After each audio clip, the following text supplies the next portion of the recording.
Ever scrolled through social media and wondered how that guy from high school is posting vacation photos from the Maldives while you're celebrating because your checking account finally hit 4 digits? Or maybe you've heard someone throw around terms like top 1% and wondered if you'd even qualify for the top 90%? Well, today we're going to pull back the curtain on what it actually means to be rich in America. And I guarantee some of these numbers are going to surprise you. My name is Nick, and I spend way too much time analyzing wealth statistics, so you don't have to. If you're curious about where you actually stand on the financial ladder and want to understand what separates the wealthy from everyone else, make sure to hit that subscribe button and give this video a thumbs up if it ends up being helpful. Here's something that might blow your mind right off the bat. When most people think about being rich, they imagine private jets, multiple mansions, and enough money to buy a small country. But the reality is that being in the top 10% of Americans by net worth requires far less money than most people think. In fact, you might already be closer than you realize, or you might discover that what you thought was wealthy is actually just getting started. Before we dive into the specific numbers that define each wealth tier, let me ask you something. When you picture a rich person, what comes to mind? Is it someone driving a Ferrari and wearing a Rolex, or is it someone who has the freedom to never worry about money again? Because here's the thing that's going to change how you think about wealth entirely. These two pictures of rich are completely different, and understanding that difference is the key to actually building real wealth instead of just looking like you have it. The truth is, most people have absolutely no idea what wealth actually looks like in America. They see someone with expensive toys and assume they're rich, while the actual millionaires are driving 10-year-old cars and living in modest homes. Meanwhile, that guy with the fancy car might be drowning in debt, living paycheck to paycheck just like everyone else, except his paychecks happen to be bigger. This confusion about what wealth really means is exactly why so many people never build any. They're chasing the wrong metrics, focusing on income instead of net worth, and spending money to impress people they don't even like. But once you understand the real numbers behind American wealth distribution, everything starts to make sense. Let's start with income because that's usually what people talk about first when they're discussing who's rich and who's not. The median household income in America now sits at $83,730 per year. That means half of all households earn more than this amount and half earn less. To be in the top 50%, you only need to make more than that $83,730 threshold. Congratulations, you're officially above average, which honestly isn't saying much when you consider that $68,000 barely covers basic expenses in most major cities these days. Moving up the ladder to crack the top 25% of income earners, you now need a household income of approximately $150,000 annually. Now, we're getting somewhere. This is where families start to have some breathing room, where they can actually save money instead of just surviving paycheck to paycheck. The top 10% of income earners now start at a much higher threshold, $251,036 per year. This is where things get comfortable. These households can afford nice homes in good neighborhoods, take decent vacations, and actually put meaningful amounts of money away for retirement. But remember, this is household income, meaning two people earning $125K each puts you in this bracket. You could be earning $200,000 per year and still be broke if you're spending $250,000. Income and wealth are not the same thing, and this is where most people get completely confused about what it means to be rich. To crack the top 5% of income earners, the numbers jump substantially to $335,575 annually. This is serious money territory. These families can afford almost anything they want within reason, send their kids to private schools, and build substantial wealth if they're smart about it.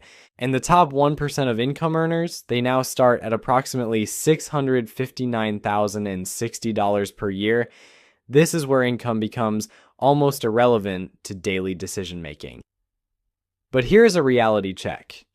For individual earners, not households, that threshold is actually lower, sitting at around $450,000. This means Many top 1% households are actually power couples combining two high incomes.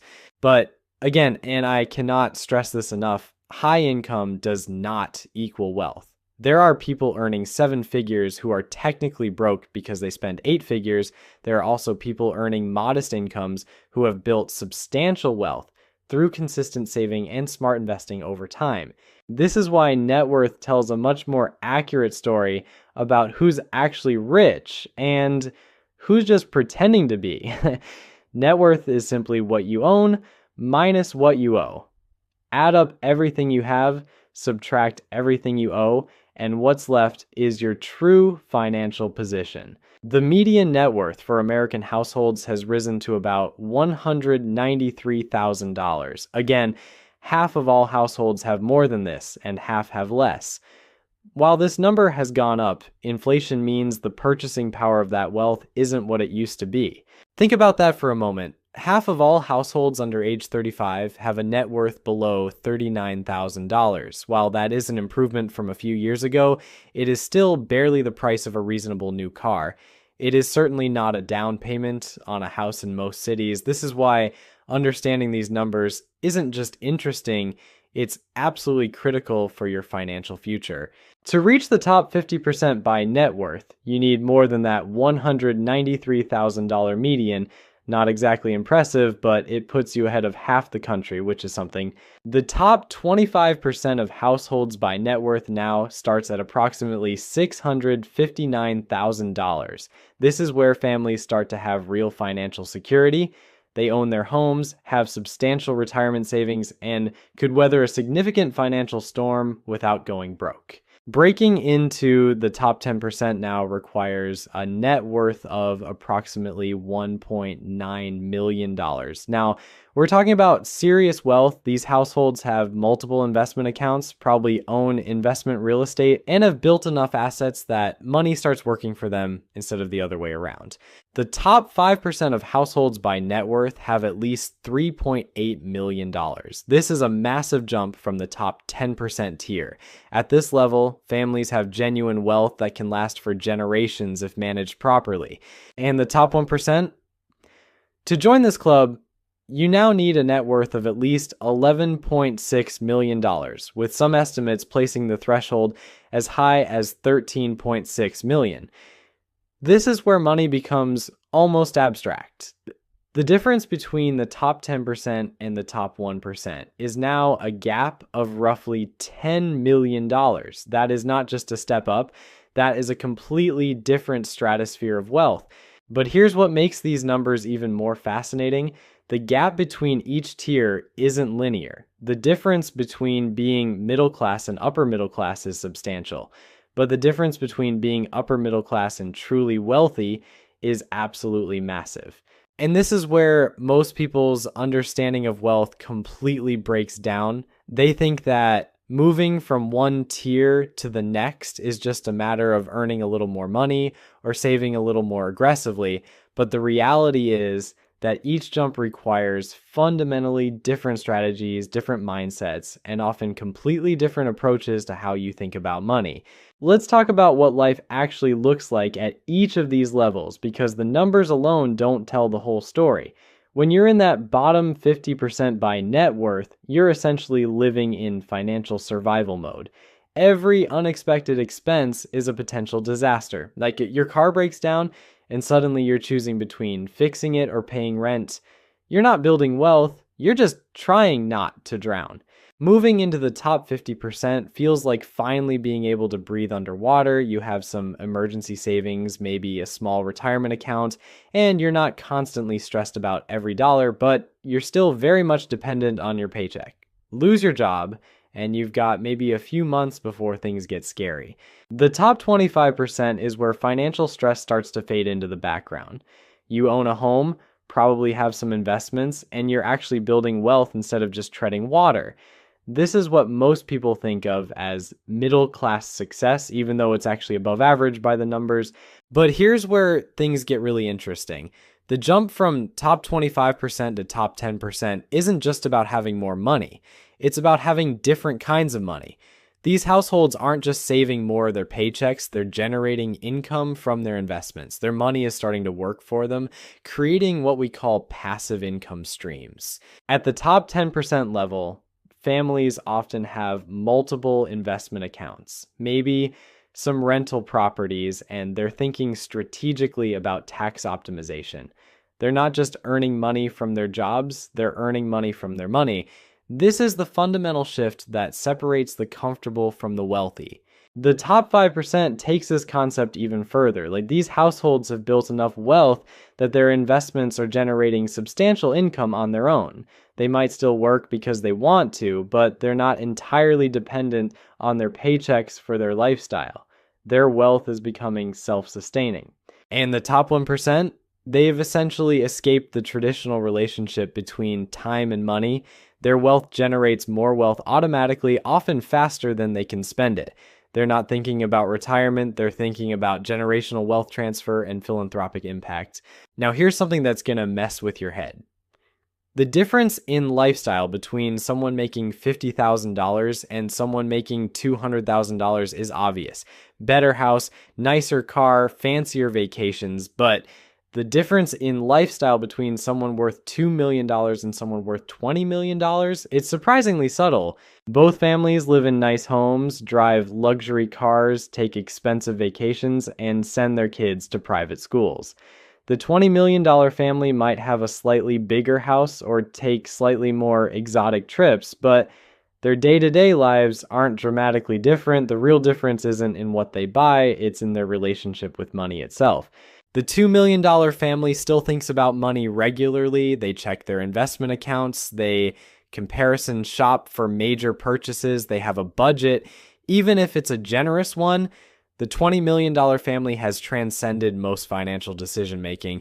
They don't think about money because they have enough that most purchases become irrelevant. This is why chasing lifestyle inflation is such a trap for most people. They think that earning more money will automatically make them happier.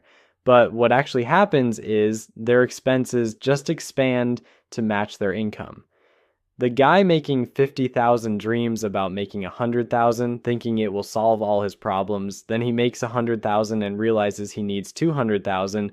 Then he makes 200,000 and decides he needs 500,000. Meanwhile, the person who understood wealth building principles early on might still be making that original 50,000, but they've been investing the difference between their income and their expenses for 20 years. Their net worth has grown to 7 figures while their lifestyle has remained modest. They've achieved actual wealth while everyone else has been chasing the appearance of wealth. This brings us to one of the most important concepts in understanding American wealth distribution: the difference between being rich and being wealthy. Rich is an income level. Wealthy is a net worth level. You can be rich and broke, spending everything you earn on maintaining an expensive lifestyle. You can also be wealthy with a modest income, having built substantial assets over time through disciplined saving and investing. The truly wealthy understand that building net worth requires a completely different mindset than earning high income. It requires thinking long-term instead of short-term, prioritizing assets over liabilities, and understanding the difference between good debt and bad debt. Most importantly, it requires the discipline to live below your means, even when your means are substantial. Here's something else that might surprise you about American wealth distribution. The path to each tier isn't just about making more money. It's about making different financial decisions. The families in the top 10% aren't just earning more than everyone else, they're doing fundamentally different things with their money. They're maximizing their retirement contributions, they're investing in appreciating assets, they're minimizing their tax burden through legal strategies, and they're thinking strategically about debt. They understand that a mortgage on an appreciating asset is different from credit card debt on depreciating purchases. They know the difference between speculation and investment issues. The top 5% takes this even further. They're not just participating in traditional investment markets. They're creating their own investment opportunities. They're starting businesses, investing in real estate, and building multiple income streams. They understand that diversification isn't just about having different stocks. It's about having different types of assets entirely. And the top 1%, they're playing an entirely different game. They're not just building wealth, they're building wealth generating systems. They own businesses that produce income whether they work or not. They invest in opportunities that aren't available to regular investors. They structure their finances in ways that minimize taxes and maximize growth across generations. But here's what's really fascinating about these wealth tiers. The strategies that work at one level don't necessarily work at the next level. The budgeting and saving strategies that help someone move from the bottom 50% to the top 25% won't get them to the top 10%. And the investment strategies that work for the top 10% might not be available or appropriate for someone just starting their wealth building journey. This is why so much financial advice is confusing or contradictory. The advice that works for someone trying to get out of debt is completely different from the advice that works for someone trying to optimize their investment portfolio. The strategies that help someone save their first $100,000 are different from the strategies that help someone grow from 1 million to 10 million. Understanding where you currently stand and what the next tier requires is crucial for making progress. If you're in the bottom 50%, your focus should be on building emergency savings and eliminating high interest debt. If you're in the top 25%, you should be maximizing retirement contributions and exploring real estate investment. If you're in the top 10%, you should be thinking about tax optimization and alternative investments. The reality is that most people get stuck because they're using strategies designed for their current level instead of strategies designed for their target level. It's like trying to climb a mountain using the same techniques you'd use for hiking a hill. Sure, they're both about going upward, but the equipment, preparation, and mindset required are completely different. This is why you see so many people plateau at certain wealth levels. They master the strategies that got them there, but they never learn the strategies required to break through to the next tier. The person who's great at budgeting their way to $50,000 in savings might have no idea how to structure investments to reach $500,000. The entrepreneur who built a successful $1 million business might be clueless about wealth preservation strategies that the ultra wealthy take for granted. Here's something that should make you either excited or terrified depending on your current situation. The median American household will never reach the top 10% by net worth, not because they can't earn enough money, but because they never learn the wealth building strategies required to get there. They spend their entire careers focused on income optimization instead of net worth optimization. Think about it this way. If you take two people who both earn exactly $100,000 per year for their entire careers, one could retire with $3 million while the other retires with $300,000. Same income, completely different outcomes. The difference isn't luck or market timing, it's understanding how wealth actually works. The person who retires with $3 million understood that every dollar has the potential to become multiple dollars through compound growth. They maximized their retirement contributions, they invested in appreciating assets, and they avoided the lifestyle inflation trap that catches most high earners. The person who retires with $300,000 treated their income like a spending limit instead of a wealth building opportunity. But here's where this gets really interesting from a psychological perspective. The higher up the wealth ladder you climb, the more your relationship with money fundamentally changes. When you're in survival mode, money represents security. Every dollar saved is protection against potential disaster. When you reach the comfortable middle class level, money represents options. You can choose where to live, what to drive, where to vacation. But when you reach true wealth, money becomes almost abstract. It's not about what you can buy anymore. It's about what you can build, create, or influence. The ultra wealthy aren't thinking about purchasing power. They're thinking about impact and legacy. Money becomes a tool for achieving goals that extend far beyond personal consumption. This shift in perspective is actually one of the biggest obstacles to building wealth. Most people can't imagine having enough money that they'd stop caring about individual purchases, so they never develop the long-term thinking required to get there. They're so focused on what money can buy today that they never consider what money could become tomorrow. So there you have it. The real breakdown of what being rich actually means in America. Whether you're celebrating that 4-digit checking account or already planning your yacht purchase, now you know exactly where you stand and what it takes to climb higher. The choice is yours. Keep chasing the appearance of wealth or start building the real thing.